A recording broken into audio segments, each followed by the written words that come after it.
उमरज तालुका कराड येथील chopper road लगतच्या वस्तीमध्ये गटर तुंबल्यानं मोठ्या प्रमाणावर सांडपाणी रस्त्यावरून वाहत असून त्यामुळे नागरिकांचं आरोग्य धोक्यात आलंय।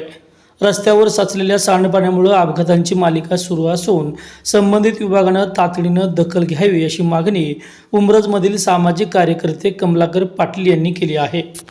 उमरजला चापर रोड परिसरात घाणीचं साम्राज्य पसरलं आहे। विशेषतः तक्षशिला नगर परिसर तसेच येथील एका इंग्लिश मीडियम शाळेच्या आजूबाजूच्या भागात मोठ्या प्रमाणावर अस्वच्छता निर्माण झाली आहे। काही ठिकाणी सांडपाणी थेट रस्त्यावर सोडले जात असून अनेक ठिकाणी गटर तुंबल्याने सांडपाणी रस्त्यावरून वाहत आहे।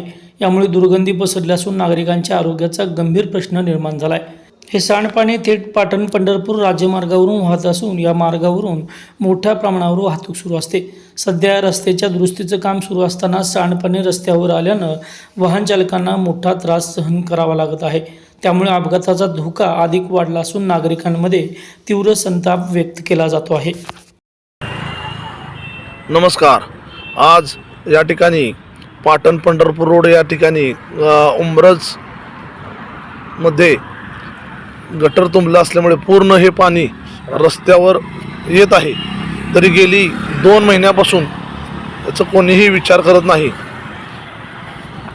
तर लवकरात लवकर या गटाराची लिखित काढून सहकार्य करावे। येणाऱ्यांना खूप त्रास होत आहे। धन्यवाद।